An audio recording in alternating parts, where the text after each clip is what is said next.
उदयपुर गांव में संतराम नाम का एक किसान रहता था। वह बहुत गरीब था। संपत्ति के नाम पर केवल उसके पास एक बैल था। वह उसी से खेत जोतकर अपने परिवार का गुजारा करता था। परिवार में केवल उसकी बीवी और वह ही था। बड़ी मुश्किल से वह अपना जीवन चला पा रहा था।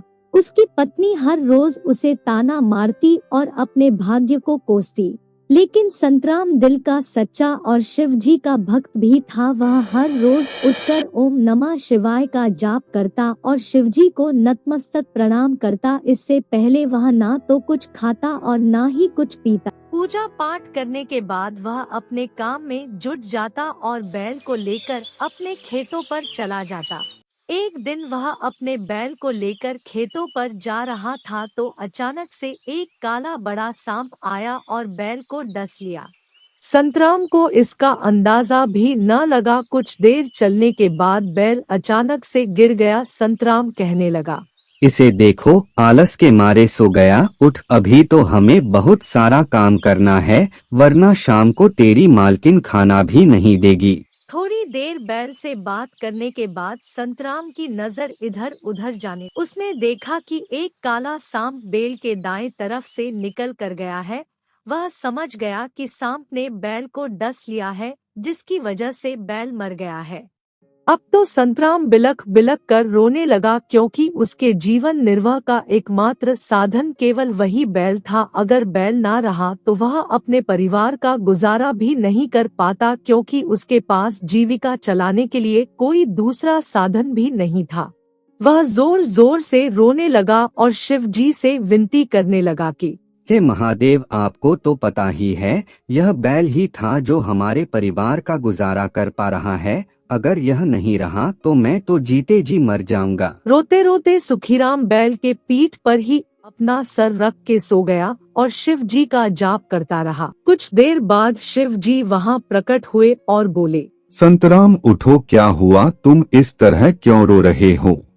संतराम ने शिव जी को सारी घटना बताई और शिव जी ने उसे दिलासा देते हुए कहा, देखो संतराम, अगर तुम मुझसे कुछ मांगना चाहते हो तो मैं केवल एक ही बार तुम्हारी इच्छा पूरी कर सकता हूँ। इसके बाद अगर तुम कुछ और मांगोगे तो मैं तुम्हें कुछ भी नहीं दे पाऊंगा। इसलिए अगर तुम कुछ मांगना चाहते हो तो सोच समझकर मांगना। संतराम अपने बैल को लेकर काफी दुखी था। बैल के अलावा उसे कुछ भी दिखाई नहीं दे रहा था। उसने तुरंत शिव जी से कहा, हे शिव महाराज, आप मेरे इस बैल को जीवित कर दो, क्योंकि यही मेरी जीविका का एकमात्र साधन है। मेरी पत्नी मुझसे हर रोज झगड़ा करती है। अगर यह बैल ना रहा तो मैं कैसे अपना पेट भरूंगा। देखो संतराम, एक बार फिर से सोच लो।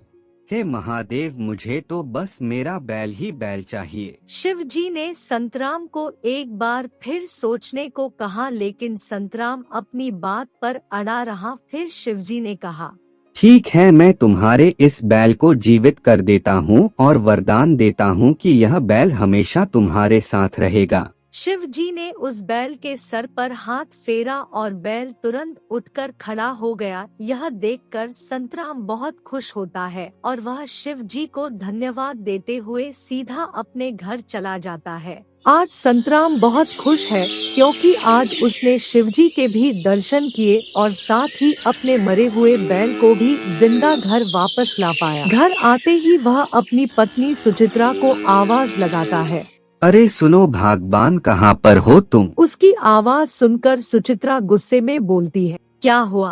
क्यों चिल्ला रहे हो? अरे सुनो, आज पता है मेरे साथ क्या हुआ? हाँ हाँ, आपके साथ तो हर रोज कुछ ना कुछ होता ही है। चलो बताओ क्या हुआ? आज पता है, मैंने बाबा के दर्शन किए। बाबा? कौन बाबा? अरे भोलेनाथ बाबा।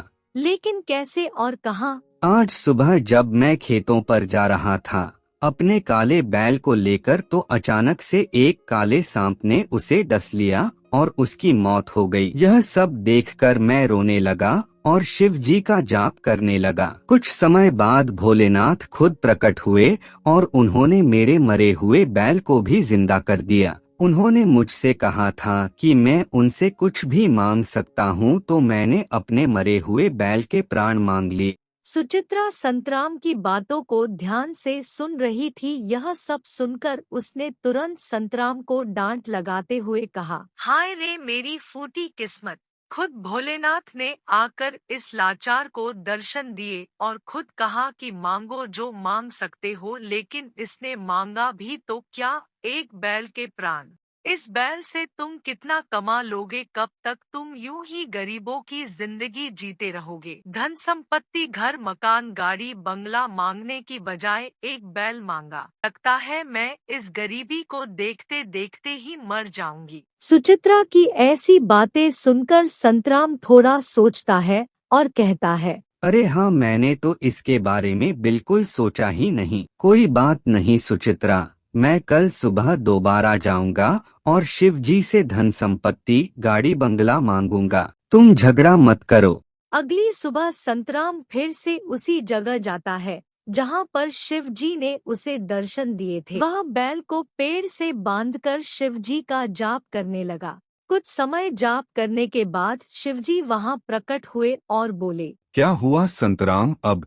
संतराम कल हुई गलती की क्षमा मांगते हुए बोला, हे महादेव, कल मैंने आपसे इस बैल के प्राण मांगे थे। मुझसे बहुत बड़ी गलती हुई, कृपया एक वरदान और दीजिए। संतराम, मैंने तुमसे पहले ही कहा था, मैं तुम्हें केवल एक ही वरदान दे सकता हूँ, इसके बाद मैं तुम्हारी एक भी बात नहीं सुनूंगा। और यह कहते हुए शिवजी वहाँ से अदृश्य हो जाते हैं।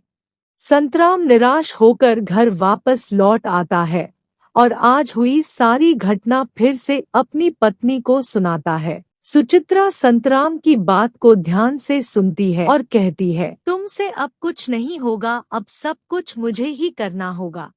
अगली सुबह सुचित्रा जानवरों के मेले में जाती है और एक जमींदार को वह काला बैल बेच आती है। बदले में उसे 100 रुपए मिलते हैं, जो उनके लिए बहुत बड़ी रकम होती है। बैल को बेचकर सुचित्रा घर वापस आती है। संतराम सुचित्रा को आवाज लगा रहा होता है। तभी सुचित्रा जाती है और कहती है, क्या हुआ, क्यों चिल्ला रहे हो? भाग्यवान कहाँ चली गई थी और मेरा बैल कहाँ है? पहले यह 100 रुपए पकड़ो। 100 रुपए? इतने पैसे कहाँ से आए? अरे मैंने वही काला बैल बेच दिया है, उसकी कीमत है। बैल बेच दिया? तुमको तो पता ही है, केवल बैल ही है जिसकी वजह से हम अपना परिवार चला पा रहे हैं, और तुमने उसे ही बेच दिया। अब हम इस 100 रुपए से कब तक अपना घर चलाएंगे? तुमसे तो कुछ नहीं होगा, अब मुझे ही सब कुछ करना होगा। देखना, मैं तुम्हें इस महीने के अंत तक ढेर सारा पैसा कमा कर दूंगी। उन दोनों के बीच में बातचीत हो ही रही थी कि अचानक बैल वहां प्रकट हो जाता है। यह देख संतराम और सुचित्रा बहुत खुश होते हैं। सुचित्रा की सारी योजना अब संतराम को समझ आ गई थी। अब हर रोज संतराम बाजार जाता और सांड बेचकर हर रोज 100 रुपए लेकर आता।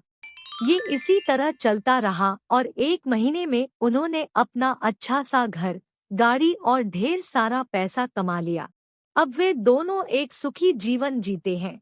दोस्तों, अगर आपको यह कहानी अच्छी लगी हो तो प्लीज वीडियो को लाइक, शेयर, कमेंट और चैनल को सब्सक्राइब करें।